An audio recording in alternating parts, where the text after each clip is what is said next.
অধিকার প্রতিষ্ঠা এবং নিজ দেশ মিয়ানমারে ফিরতে ঐক্যবদ্ধ হচ্ছে আরসা, আরএসও সহ রোহিঙ্গাদের সব সংগঠন। নেতারা বলছেন, রাখাইনে আরকান আর্মির হত্যা, গণধর্ষণ, নির্যাতন প্রতিরোধে একসাথে কাজ করতে চায় তাদের নতুন জোট ফর ব্রাদার্স অ্যালায়েন্স। আর রাখাইনে পরিস্থিতির উন্নতি হলে বাংলাদেশে থাকা রোহিঙ্গাদের প্রত্যাবাসনও সহজ হবে বলে আশা তাদের। বিশ্বাস, আরাকান আর্মিকে প্রতিহত করার মতো শক্তি তারা অর্জন করতে পারবেন শিগগিরই। তবে বাংলাদেশের মাটিতে কোন সশস্ত্র সংগঠনের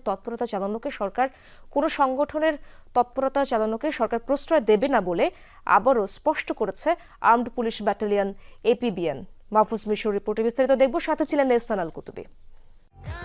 প্রাণ ইউএইচটি মিল্ক, শুদ্ধতায় ও মমতায় সবসময় সেরা স্বাদে। গেল মার্চের পর থেকে রাখাইন রাজ্য প্রায় পূর্ণ নিয়ন্ত্রণে নিয়েছে আরাকান আর্মি। তারপর থেকে